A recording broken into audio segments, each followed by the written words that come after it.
के लिए लेके आई हूँ chapter number 3 caring for others. Caring मतलब होता है किसी का ध्यान रखना। जैसे पेरेंट्स हमारा रखते हैं, हम अपने पेरेंट्स का रखते हैं। टाइटल क्या है? Don't just walk away. ये एक स्मॉल स्किट है जो आप स्कूल में परफॉर्म कर सकते हो। तो इसमें कौन कौन है? एक तो नरेटर है जो कि स्टोरी टेलर होता है, जो स्टोरी बताता है, उसे कहता है। एक बॉय है, उसका नाम है रवि। एक गर्ल है, उसका नाम है कविता। और एक है ओल्ड मैन। तो मैं ये सबके डायलॉग्स आपको रीड करती जाऊंगी और फिर आपको उसको समझाती जाऊंगी। मैं गारंटी लेती हूँ कि अगर आपने ये फुल वीडियो देखी, मैं गारंटी लेती हूँ अगर आपने ये फुल वीडियो बिल्कुल एंड तक देखी ये वीडियो, तो आपको इस चैप्टर अच्छे से समझ में आ जाएगा। So let's start now. Narrator. Good morning, friends. Have you noticed how everyone is always in such a hurry nowadays? Nobody has time to help anybody. Let us see what happens when Kavita and Ravi come home from school. Narrator बताते हैं कि जो आजकल की life है वो बहुत busy हो गई है। सब अपने जैसे फ़ोन में लगे रहते हैं या फिर किसी और काम बहुत हो गए हैं। ऑफिस जाते हैं, ऑफिस से वापस आते हैं, किसी के पास भी इतना टाइम नहीं होता कि वो एक दूसरे की मदद कर सके, केयर कर सकें, एक दूसरे का ध्यान रख सकें। तो अब देखते हैं कि इस स्किट में है क्या, कविता और रवि का इसमें क्या रोल है। तो क्या होता है इसमें, अभी कविता और रवि स्कूल से वापस आ रहे होते हैं।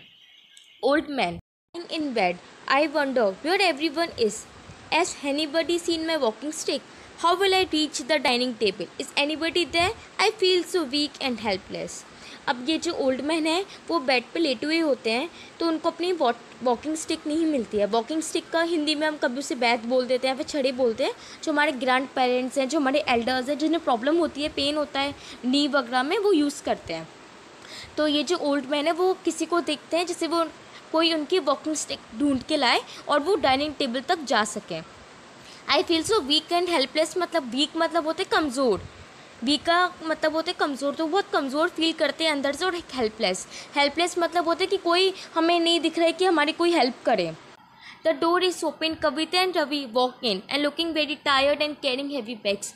तो क्या होता है, एकदम से डोर खुलता है स्किट में और फिर कविता और रवि आते हैं और बहुत हैवी बैग्स के साथ, है ना। आपने देखा होगा स्कूल के बैग्स आजकल कितने हैवी होते हैं, तो वैसे कविता रवि अपने हैवी बैग्स के साथ आते हैं स्कूल में। अब Kavita, what a tiring day and I have so much homework to do, let us have dinner quickly.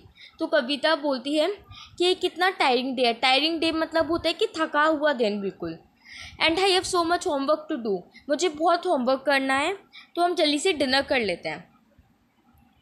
Ravi बोलता है yes I am tired too, Ravi भी बोलते हैं कि मैं भी बहुत थका हुआ हूँ। Old man hearing the voices, children please. तो ओल्ड मैन जब वो लोग बात कर रहे होते हैं तो ओल्ड मैन सुन लेता है उनकी बातें और वो कहता है कि चिल्ड्रन प्लीज़, वो बुलाता है अपने उनको। तो ओल्ड मैन जब उनकी बातें सुनता है तो वो उन दोनों को बुलाता है। The children look at each other and put their fingers on their lips. पर जो चिल्ड्रन थे, जब जैसे उनको पता चला कि ओल्ड मैन उनको बुला रहा है, तो वो एक दूसरे को देखते हैं। They look at each other, और जो फिंगर्स है उनकी अपनी लिप्स पे रख लेते हैं जिससे कोई आवाज़ ना जाए ओल्ड मैन के पास। Ravi, let us pretend that we are not here. Ravi कहता है कि ऐसा प्रिटेंड करते हैं, ऐसा दिखाते हैं कि हम यहाँ है ही नहीं। कविता, गुड आइडिया। कविता भी कहते हैं चलो ये अच्छा आइडिया है। Old man, is anybody there, I can not find my walking stick. अब ओल्ड मैन बार बार पूछ रहा होता है, वो बहुत वीक होता है, तो वो बार बार पूछ रहा होता है कि कोई यहाँ पे है, कोई मेरी वॉकिंग स्टिक ला के देगा मुझे डाइनिंग टेबल तक पहुँचना है और मुझे खाना खाना है। तो चिल्ड्रन जो होता है ना, विस्पर करने लगते हैं। विस्पर मतलब होता है मतलब घुस करना, है ना, लो वॉइस में बात करना या गॉसिप्स करना। Ravi, he needs our help. तो रवि बोलता है कविता से कि उनको हमारी हेल्प की ज़रूरत है। कविता बोलती है I am so tired and hungry, we will get late. Kavita बोलती है कि मैं बहुत आज थकी हुई हूँ, बहुत टायर्ड हूँ और बहुत भूख भी लग रही है, मुझे हंग्री हूँ मैं, तो हम लेट हो जाएंगे। Ravi, but how will he walk without help, he must be hungry and tired too. Ravi बोलता है बट हमारी मदद के बिना वो कैसे यहाँ तक डाइनिंग टेबल तक आएंगे, वो भी तो बहुत हंग्री होंगे और बहुत टायर्ड होंगे हमारी तरह। Kavita, you mean that we should help him, that will take a long time. Kavita बोलती है कि तुम्हें लगता है कि हमें उनकी हेल्प करनी चाहिए पर उसमें बहुत टाइम लग जाएगा। Ravi thinks for a few seconds. तो रवि ना कविता की बात सुन के थोड़ा सोचने लगता है कुछ टाइम के लिए। Ravi, no it will not take a long time, besides he really need us, there is no one else here.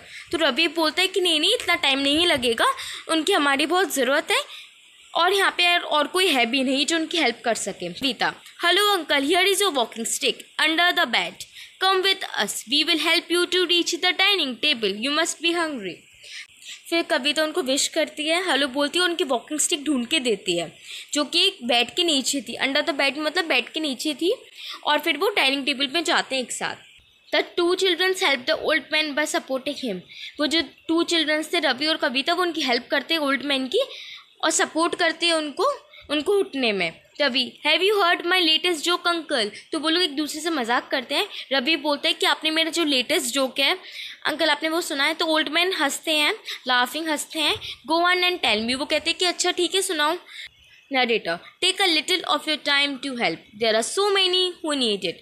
The little that you do will make such a big difference to them. Don't just walk away. A little help can make a big difference. Caring builds good relationship. तो narrator क्या कहता है कि थोड़ा सा time निकालो अपने लिए, अपनों के लिए, और उनकी हेल्प करो, उनको प्यार दो, उनका ध्यान रखो। सब ऐसे बहुत लोग हैं जिनको हेल्प की ज़रूरत होती है, ऐसे बहुत लोग हैं जिनको हेल्प की ज़रूरत होती है। तो अपना थोड़ा सा टाइम निकालो, लिटिल ऑफ योर टाइम निकालो मदद करने के लिए, उनको सपोर्ट करने के लिए। और अगर आप कुछ नहीं कर सकते हो तो छोटी छोटी चीज़ें करो उनके लिए, उनकी छोटी छोटी हेल्प करो, उसी से ही बहुत एक बिग डिफरेंस हो जाएगा। Don't just walk away, a little help can make a big difference. आपको ऐसा नहीं करना चाहिए कि आपको पता है कि वो सामने वाले को हमारी हेल्प की ज़रूरत है और आप वहाँ से चले गए। आपको हेल्प करना चाहिए। Caring builds good relationship. तो इसका ये मॉडल है कि जो अगर हम किसी की केयर करते हैं, किसी की भी केयर करते हो, चाहे वो आपके फ्रेंडशिप में हो, या तो आपके पेरेंट्स को, या तो आपके रिलेटिव्स हो, या फिर आपके कोई फैमिली में से कोई हो, अगर आप उनकी केयर करोगे, वो आपकी केयर करेंगे ना, तो आपका एक अच्छा बॉन्ड बन जाता है उससे और एक अच्छा रिलेशनशिप बन जाता है। You all, thank you for cooperating with me and keep smiling and be positive. Okay, thank you.